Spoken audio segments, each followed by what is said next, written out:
Hello guys, എന്തൊക്കെയുണ്ട് വിശേഷം? ഇന്നത്തെ പുതിയ വീഡിയോയിലേക്ക് എല്ലാവർക്കും സ്വാഗതം. ഇന്നതാ നമ്മുടെ അങ്കമാലിയിൽ ചേച്ചിയുടെ വീട്ടിലേക്ക് പോയിട്ട് തിരിച്ചു വരുന്ന ദിവസമാണ് കേട്ടോ. അതായത് ഞായറാഴ്ച ദിവസത്തെ വ്ളോഗാണ് കേട്ടത്. പല്ല് തേക്കേറ്റ പെണ്ണ് എങ്ങനെ പല്ല് തേക്കി എങ്ങനെയല്ല കാണിച്ചാ നായോ എന്നിട്ടാ നായോ അത്രേ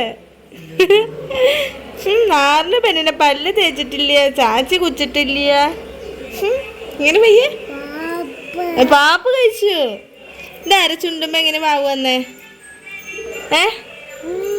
ഇവിടെ വീണത് നമ്മുടെ വീട്ടിലല്ലേ വീണേ?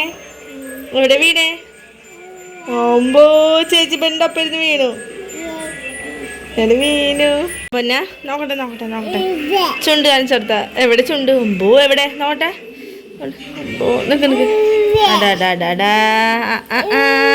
പെപ്പല്ലോ ഒട്ടിക്കണേ.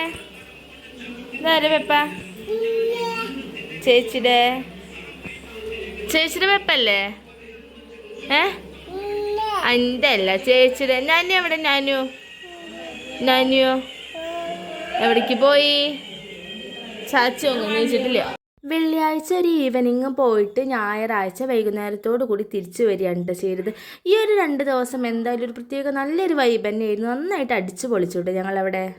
സത്യം പറഞ്ഞാൽ ഇത് ഞാൻ ഒട്ടും പ്രതീക്ഷിച്ചിട്ടുണ്ടായിരുന്നില്ല. ചേച്ചി വരുന്നോ, അങ്ങോട്ട് കൂടെ പോകുന്നോ, ചോറ്റാനിക്കര പോകുന്നോ, അവരുടെ കൂടെ ഇത്രയും നേരം സ്പെൻഡ് ചെയ്യാൻ പറ്റുമെന്നൊന്നും വിചാരിച്ചിട്ടില്ലായിരുന്നില്ല. ഭയങ്കര സന്തോഷമായിട്ടുണ്ടായിരുന്നു. തലേ ദിവസം പിടിച്ചുകൊണ്ട് വന്ന മീനുണ്ടായിരുന്നു. അപ്പോൾ അത് കറി വെക്കുന്ന തിരക്കിലൊക്കെ ആയിരുന്നു കേട്ടോ. അപ്പോൾ അതിൻ്റെ ഇടയിൽ ഇതേ ഏട്ടൻ വന്നിട്ട് വെറുതെ ഷോ കാണിക്കുക. നിങ്ങളാരും ഇത് കാര്യമൊക്കെ എടുക്കല്ലേ ഏട്ടാ, നമ്മളിത് ചുമ്മാ കാണിക്കുന്നതാണ്. ഞാൻ അങ്ങനെ ചെയ്തപ്പോൾ ഞാൻ ജസ്റ്റ് വീഡിയോ എടുത്തതാണ്. അപ്പോൾ അതാ നമ്മുടെ അടിപൊളി മീൻ കറിയിലേക്ക് വരാല്ലേ. അപ്പോൾ അതെന്താ കൂർക്കാന്നല്ലേ. ഇവിടെ നല്ല ഫ്രഷ് തൊലിയൊക്കെ കളഞ്ഞ കൂർക്ക കിട്ടും കേട്ടോ. പക്ഷെ നമ്മുടെ ഇവിടെ ഇങ്ങനെ കിട്ടില്ലല്ലോ. ഞാൻ ആദ്യമായിട്ടാണ് ഇങ്ങനെ തൊലിയൊക്കെ കളഞ്ഞിട്ടുള്ള കൂർക്ക കാണുന്നത്. അപ്പോൾ അത് എന്തിനാന്ന് ഞാൻ ലാസ്റ്റ് കാട്ടിത്തരാം. അപ്പോൾ എന്തായാലും നമുക്ക് മീൻ കറിയിലേക്ക് കിടക്കാം അല്ലേ. ഇന്നലത്തെ വീഡിയോ കണ്ടവർക്ക് മനസ്സിലായിട്ടുണ്ടാവും, നമുക്ക് അത്യാവശ്യത്തിലേറെ മീൻ കിട്ടിയിട്ടുണ്ട്. അപ്പോൾ മീൻ പകുതി മുക്കാലും ഇന്നലെ നമ്മൾ വറുത്തിട്ടുണ്ടായിരുന്നു, ബാക്കി കുറച്ച് എടുത്ത് വെച്ചിട്ടുണ്ടായിരുന്നു കേട്ടോ. അപ്പോൾ അതുകൊണ്ട് ഇതാ മാങ്ങയൊക്കെ ഇട്ടിട്ടുള്ള ഒരു മീൻ കറിയാണ് കേട്ടോ വെക്കുന്നത്. അതായത് അങ്കമാലി സ്റ്റൈലിൽ തേങ്ങാപ്പാലൊക്കെ ഒഴിച്ച് അടിപൊളിയായിട്ടാണ് വെക്കണേ. എത്ര അടിപൊളിയാന്ന് പറഞ്ഞാലും എനിക്കിഷ്ടമല്ല കേട്ടോ ഇങ്ങനെ പുഴയിൽ നിന്ന് പിടിച്ച മീനും അതുപോലെ തോട്ടിൽ നിന്നൊക്കെ പിടിച്ച മീൻ. ഇവരെന്നോട് എല്ലാവരും കളിയാക്കുമായിരുന്നു, അല്ലെങ്കിൽ നല്ലത് നായ്ക്ക് പറ്റില്ല, ഞങ്ങളുടെ കൂട്ടത്തിൽ കൂട്ടാൻ പറ്റില്ല എന്നൊക്കെ പറഞ്ഞിട്ട് ഇതൊന്ന് കഴിച്ച് നോക്ക്, മീൻ കഴിക്കണ്ട, കറി മാത്രം കഴിച്ചാൽ മതി. അതെന്തോ എനിക്കങ്ങനെ പറ്റാറില്ല, അങ്ങനെ പുഴമീനൊന്നും കഴിക്കാൻ പറ്റില്ല. അപ്പോൾ അവരതിൻ്റെ ഇടയിൽ പറയുന്നുണ്ട്, കണ്ണി കണ്ട കടലിൽ നിന്നും അതൊന്നും കടിച്ചത് മറ്റേ മത്തിയായില്ല, അങ്ങനത്തെയൊക്കെ കഴിക്കുക, ഇങ്ങനത്തെ നല്ല ഫ്രഷ് മീനൊന്നും നിനക്ക് പറ്റില്ലല്ലോ, കൂട്ടത്തിൽ കൂട്ടാൻ പറ്റില്ല എന്നൊക്കെ പറഞ്ഞുകൊണ്ടിരിക്കുക കേട്ടോ. അവസാനം എന്തേ ആ കറിയിലേക്ക് ഈ ഉള്ളിയും കറിവേപ്പിലയും കൂടി വറുത്തിട്ടാ ഫിനിഷായിട്ടോ. അതിൻ്റെ സ്മെല്ലൊക്കെ നല്ലൊരു സ്മെല്ലായിരുന്നു. പക്ഷേ ഞാൻ പറഞ്ഞ പോലെ കഴിക്കാൻ അങ്ങോട്ട് പറ്റുന്നില്ല. നല്ല അടിപൊളിയായിട്ടാണ് കേട്ടോ കറി വെച്ചിട്ടുള്ളത്. പിന്നെ ഒന്നും പറയണ്ടല്ലോ, അങ്കമാലിക്കാരുടെ ഒരു സ്റ്റൈലേ. പിന്നെ നമ്മുടെ ജിതിൻ ചേട്ടൻ്റെ അമ്മ അടിപൊളിയായിട്ട് കുക്ക് ചെയ്യും കേട്ടോ. പിന്നെ എന്താ പറയുക, ഞാൻ പിന്നെ എടുത്ത് പറയേണ്ടത് അങ്കമാലിക്കാരുടെ ആ ഒരു രുചിയൊന്നും വേറെ തന്നെയാണ്. നമ്മുടെ ഇവിടെ വെക്കുന്ന പോലെ നല്ല വ്യത്യസ്തമായിരുന്നു കേട്ടോ. അപ്പോൾ നമ്മുടെ വിജയമ്മയ്ക്ക് എന്തോ ഒരു യൂട്യൂബ് ചാനലൊക്കെ ഉണ്ടായിരുന്നു. എനിക്ക് ആ ചാനലിൻ്റെ പേരൊന്നും ഓർമ്മയില്ല. ഫുള്ള് കുക്കിംഗ് ആണ് കേട്ടോ അതിൽ ചെയ്യാറുള്ളത്. പക്ഷെ ഇപ്പം ആ യൂട്യൂബ് ചാനൽ അങ്ങനെ വലിയ ആക്റ്റീവ് ഒന്നല്ല കേട്ടോ. കാരണം ചേച്ചിയും എല്ലാവരും ജോലിക്കും അതുപോലെ പുറത്തേക്കൊക്കെ പോയ കാരണം വീഡിയോ എഡിറ്റ് ചെയ്യാനും എടുക്കാനും ഒന്നും ആളില്ല. അതുകൊണ്ടാണ് കേട്ടോ ഇപ്പോൾ യൂട്യൂബ് അങ്ങനെ ആക്റ്റീവ് അല്ലാത്തത്. അപ്പോൾ അതാ അടുത്തതായിട്ട് ചെയ്യുന്നത് അടിപൊളി പന്നിയിറച്ചി കിട്ടിയിട്ടുണ്ടായിരുന്നു. പന്നിയാണോ പോർക്കാണോ എന്ന് ഓർമ്മയില്ല. ഞാനത് പിന്നെ ചോദിച്ചിട്ടുണ്ടായിരുന്നു കേട്ടോ എന്താ സംഭവം. ബീഫല്ലാന്നറിയാം, പക്ഷെ പന്നിയാണോ പോർക്കാണോ എന്ന് എനിക്കിപ്പോൾ ഓർമ്മ കിട്ടുന്നില്ല. പോർക്കാണ് തോന്നുന്നു. പോർക്കും കൂർക്കയല്ലേ കോമ്പിനേഷൻ. അപ്പോൾ അതിന് വേണ്ടിയിട്ടാണ് കേട്ടോ ഈ ഒരു കൂർക്ക ഞാൻ മുന്നേ കാണിച്ചിട്ടുണ്ടായിരുന്നത്. അപ്പോൾ അതാ നമുക്ക് പോർക്ക് ഇറച്ചി വെക്കണത് എങ്ങനെയെന്ന് നോക്കിയാലോ. വിജയമ്മ ഞങ്ങൾ പോരുന്നതിന് മുന്നേ എന്തായാലും തീറ്റിച്ച് കൊല്ലാനുള്ള പരിപാടി തന്നെയായിരുന്നു തോന്നുന്നത്. ആ ചക്കയൊക്കെ കണ്ടില്ലേ, ചക്ക ഉപ്പേരിയും പോർക്ക് ഇറച്ചിയും മീനും അങ്ങനെ അടിപൊളിയായിരുന്നു കേട്ടോ. അപ്പോൾ അതാ പോർക്കിലേക്കുള്ള മസാലയൊക്കെ തിരുമ്മി വെക്കുകയാണ്. നമ്മുടെ സാധാരണ ചിക്കൻ കറി വെക്കുന്ന ആ സ്റ്റൈലിലൊക്കെ തന്നെയാണ് കേട്ടോ വെച്ചത്. അപ്പോൾ ഞാൻ ചോദിച്ചപ്പോൾ വ്യത്യസ്തം എന്ന് പറയാൻ കുറച്ച് മല്ലിപ്പൊടി കൂടുതൽ വേണമെന്നായിരുന്നു കേട്ടോ പറഞ്ഞിട്ടുണ്ടായിരുന്നത്. പിന്നെ ഇതാ കൂർക്ക തൊലി കളഞ്ഞതാണെങ്കിൽ പോലും ഒന്നും കൂടി കളയണമായിരുന്നു. ഇതാ കണ്ടില്ലേ, പോർക്കിറച്ചി അടുപ്പത്തിരിക്കുന്നുണ്ട്. പകുതി വെന്തതായിട്ട് കൂർക്ക ഇടുകയാണ് കേട്ടോ ചെയ്തിട്ടുള്ളത്. ചക്ക വേണ്ട അവിടെ കൊണ്ടുവച്ചോ. ചേച്ചിക്ക് കൊണ്ടുപോയ ചക്ക. വേണ്ട വേണ്ട വേണ്ട.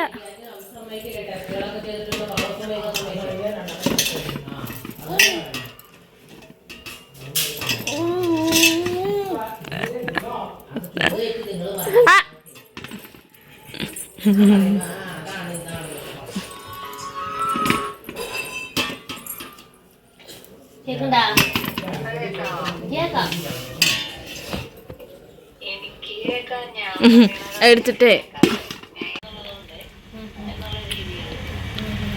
മതി മതി. ഞാനിത് വീഡിയോ എടുക്കുന്ന രീതിയിൽ തന്നെയാണ് എഡിറ്റ് ചെയ്യുന്നത്. ഒരു കാര്യം ചെയ്യുന്നതിൻ്റെ ഇടയിലായിരിക്കും പിന്നെ അടുത്തിട്ട് പോയിട്ട് ചെയ്യുന്നത്. അതായത് ഇപ്പോൾ നിങ്ങൾക്ക് മനസ്സിലായില്ലേ, ചക്ക നന്നാക്കണതിൻ്റെ ഇടയിലാണ് ബീഫ് എന്ന് പറയുന്നത്, പോർക്കിറച്ചി പോയിട്ട് വീഡിയോ എടുക്കുന്നത്. അപ്പോൾ അതാ നമ്മൾ പോർക്കിൽ കൂർക്കൊക്കെ ഇട്ട് അടിപൊളി ഒക്കെ സെറ്റായിട്ടുണ്ട്. ഇതാ ചക്ക ഉപ്പേരി റെഡി ആയിട്ടുണ്ട്. പിന്നെ അതേ ഈ കുക്കറിൽ ഇരിക്കുന്നത് ചേച്ചിക്ക് കൊണ്ടുപോകാൻ വേണ്ടിയിട്ട് ബീഫ് ഉണക്കാൻ വെക്കാൻ വേണ്ടിയിട്ട് വേവിച്ച് വെച്ചതാണ് കേട്ടോ. അങ്കമാലി എന്ന് പറയുമ്പോൾ തന്നെ അവർക്ക് പോർക്ക് ബീഫ് അങ്ങനെയൊക്കെയാണല്ലോ മെയിന്. ബീഫും പോർക്കൊക്കെ ആദ്യം കണ്ടപ്പോൾ എനിക്ക് സങ്കടം വന്നെങ്കിലും ചക്ക കണ്ടപ്പോൾ ഭയങ്കര സമാധാനമായിട്ടാണ്. പ്രത്യേകിച്ച് ഒന്നുമല്ല, അതൊന്നും ഞാൻ കഴിക്കില്ല. അപ്പം ഞാൻ എന്ത് കൂട്ടിയിട്ടാണ് കഴിക്കാമെന്ന് ഇങ്ങനെ ചിന്തിച്ചിരിക്കുന്നു. പിന്നെന്താ നമ്മുടെ വിജയമ്മയുടെ അടിപൊളി അച്ചാറുണ്ടല്ലോ. ഞാൻ ഏകദേശം കുക്കിംഗ് പരിപാടിയൊക്കെ കഴിഞ്ഞ് നമ്മൾ കുറച്ച് നേരം എല്ലാവരും കൂടി സംസാരിച്ചിരിക്കുക. പിന്നെ അതാ ഉച്ച 1 മണിയൊക്കെ ആയിട്ടുണ്ട്. അപ്പോൾ അതാ ഫുഡ് കഴിക്കാൻ നോക്കുകയാണ്. അപ്പോൾ അതാ മീൻകറി, പോർക്ക്, അച്ചാറ്, ചക്ക ഉപ്പേരി എല്ലാം റെഡി ആയിട്ട് ടേബിളിൻ്റെ മുന്നിൽ എന്നെ നിരത്തി വെച്ചിട്ടുണ്ട് കേട്ടോ.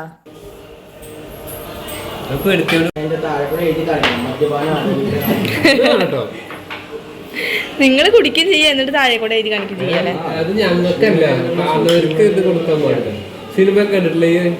പുക വലിച്ചിട്ട് പുകവലി ആരോഗ്യത്തിന് ഹാനികരം എഴുതണ പോലെ അല്ലേ.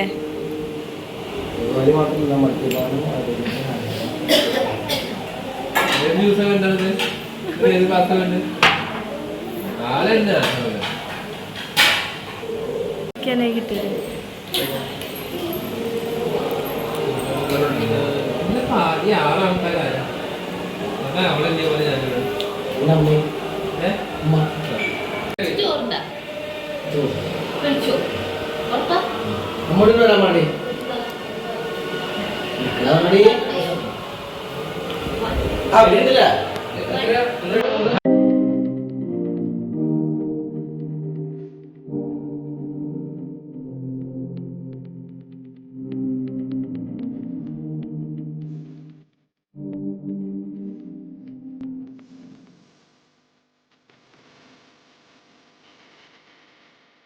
വേണ്ട വേണ്ട വേണ്ട. എന്താ പറയാ, എങ്ങനെ പറയാ, നല്ല എനിക്ക് പറ്റില്ല. ലജിതേട്ട് എന്താ പറയാ, നല്ലത് നായിക്ക് പറ്റില്ല. എന്താ കൂട്ടത്തിൽ കഴിക്കാത്ത നാടൻ കോഴി, നാടൻ മീൻ, മീൻ ഇതൊന്നും കഴിക്കില്ല. എന്നിട്ട് കഴിക്കുന്നത് ഏറ്റവും കഴിക്കാൻ പറ്റാത്ത സാധനം അത് മാത്രം തിന്നുള്ളൂ. നല്ലത് തന്നെ പറയാ, നല്ലത് നായിക്ക് തരില്ല. കുഴപ്പമില്ല. ആ അരുണേട്ടനെ കടിക്കാത്തിട്ട് അരുണേട്ടൻ കഴിക്കും. നിതേട്ടനെല്ലാം കഴിക്കില്ലേ? നമ്മളെ ഇങ്ങോട്ട് കടിക്കാത്ത നമ്മള് എന്താണ് മൊയിലേ എന്ത്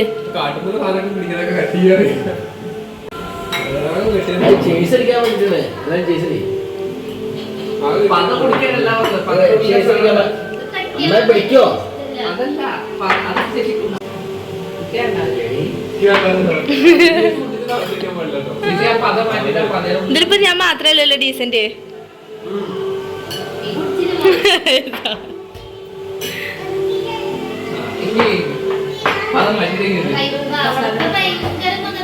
നല്ല അടിപൊളി ഭക്ഷണമായിരുന്നു കേട്ടോ. ഞാനിതാ ബീഫും പോർക്കൊന്നും കഴിച്ചില്ലെങ്കിലും വിജയമ്മയുടെ അമ്പഴങ്ങ അച്ചാറ് കൂട്ടി നല്ലൊരു പിടുത്തം പിടിച്ചു. എനിക്ക് നല്ല ഇഷ്ടമായി, നല്ല അടിപൊളി എന്ന് തന്നെ പറയാം. ഏട്ടൻ്റെ കണ്ടില്ലേ, ആ പോർക്ക് ഏട്ടനെ കടിക്കാതിരുന്നാൽ നല്ലതില്ല. അപ്പോൾ അതാ നമ്മൾ ഫുഡൊക്കെ കഴിച്ചിട്ട് അങ്ങനെ ഇറങ്ങാൻ നിൽക്കുകയാണ്. നമ്മൾ 3:45 ട്രെയിനിനാണ് കേട്ടോ പോകുന്നത്. ഇരുന്നിരുന്ന സമയം പോയത് അറിഞ്ഞില്ല. 3:15 ആയപ്പോഴാണ് കേട്ടോ റെഡി ആവണത് തന്നെ. എന്താ പറയുക, നാളെ നീളെ എന്ന് പറയുന്ന പോലെ ഇന്ന് പോകണോ നാളെ പോകണോ അങ്ങനെ ഡൗട്ടിലാണ് കേട്ടോ നിന്നിട്ടുണ്ടായിരുന്നത്. അങ്ങനെ ദേ ഞങ്ങൾ ഇറങ്ങി. സനു ഈ വണ്ടി കണ്ട് എപ്പോഴും ചോദിക്കുന്ന ചോദ്യം, അയ്യോ ഈ വണ്ടിയിലാണോ ഞാൻ ഛർദ്ദിക്കും. ഇവിടുന്ന് ജസ്റ്റ് 1 മിനിറ്റിൻ്റെ 2 മിനിറ്റിൻ്റെ അത്ര ദൂരേ ഉള്ളൂ കേട്ടോ. അപ്പോഴേക്കും അവള് പറഞ്ഞു ആകെ ഛർദ്ദിക്കുന്ന്. ചാടി പോവണ്ട.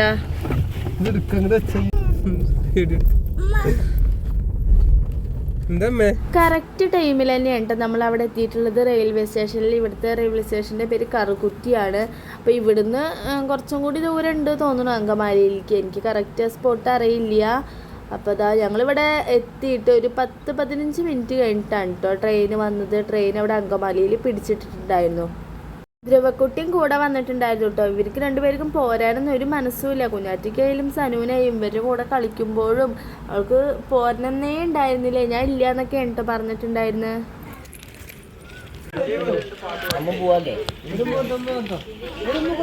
ധ്രുവക്കുട്ടി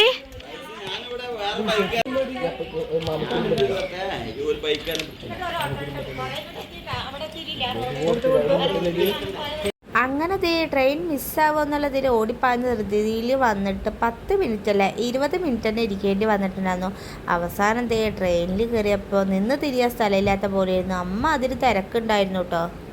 അയ്യോ നല്ല തിരക്കുണ്ടായിരുന്നു കേട്ടോ. എന്താ ഇതിന് പറയുക, മെമു ട്രെയിനാണ് തോന്നുന്നു. എനിക്ക് ഓർമ്മ വരുന്നില്ല. അതായത് ഈ അറ്റം മുതൽ ആ അറ്റം വരെ കാണില്ലേ, അങ്ങനെ പിടിച്ച് നിൽക്കുന്ന ട്രെയിനായിരുന്നു കേട്ടോ. അതുകൊണ്ട് തന്നെ നല്ല തിരക്കുണ്ടായിരുന്നു. ഏട്ടൻ അവിടെ എവിടെയോ ഒരു സൈഡിൽ ഇരിക്കുന്നുണ്ട്. എനിക്ക് കുട്ടികളെ കാരണം സീറ്റ് കിട്ടിയിട്ടുണ്ടായിരുന്നു. പിന്നെ പകുതിക്ക് വെച്ചിട്ടൊക്കെ ആൾക്കാരൊക്കെ ഒഴിഞ്ഞു പോകുന്നുണ്ടായിരുന്നു കേട്ടോ. പിന്നെ സീറ്റൊക്കെ ഉണ്ടായിരുന്നു.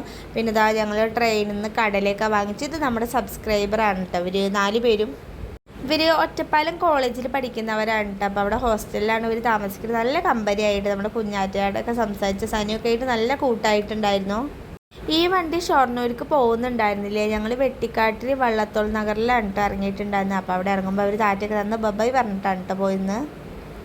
ട്രെയിനിൽ കയറുമ്പോൾ മുതലുള്ള വെള്ളം ദാഹമായിരുന്നു. ഒന്ന് അവിടെ എത്തി കിട്ടിയാൽ മതി, വെള്ളം വാങ്ങിച്ചാൽ മതി ഇതായി. പക്ഷെ വെള്ളമല്ല കേട്ടോ, ഷേക്ക് കുടിക്കാനായിരുന്നു പൂതിയുണ്ടായിരുന്നു. അപ്പോൾ ഞങ്ങളിവിടെ വള്ളത്തോൾ നഗറിൽ ഇറങ്ങിയിട്ടുണ്ട്. അപ്പോൾ ഷേക്ക് കുടിക്കാൻ കടയിൽ കയറിയതാണ് കേട്ടോ. അപ്പോൾ ഏട്ടാ അതിൻ്റെ ഇടയിൽ ലോട്ടറി ഒക്കെ നോക്കുക. ലോട്ടറി അടിക്കാറൊന്നുമില്ല, വെറുതെ എടുക്കൽ മാത്രമേ ഉള്ളൂ. അപ്പോൾ എന്നത്തെയും പോലെ ഞാൻ ഷാർജ ഷേക്ക് തന്നെയാണ് കേട്ടോ വാങ്ങിച്ചിട്ടുണ്ടായിരുന്നത്. പിള്ളേർക്കൊന്നും ഷേക്ക് കൊടുത്തില്ല. അവർക്ക് പപ്സ് സോസും വേണമെന്ന് പറഞ്ഞിട്ട് പപ്സ് സോസും വാങ്ങിയിട്ടുണ്ടായിരുന്നു. പിന്നെ അവസാനം നമ്മുടെ വീട്ടിലെത്തിയപ്പോൾ വല്ലാത്തൊരാശ്വാസം. അപ്പോൾ അത്രയേ ഉള്ളൂ ഇന്നത്തെ വീഡിയോ. ബൈ.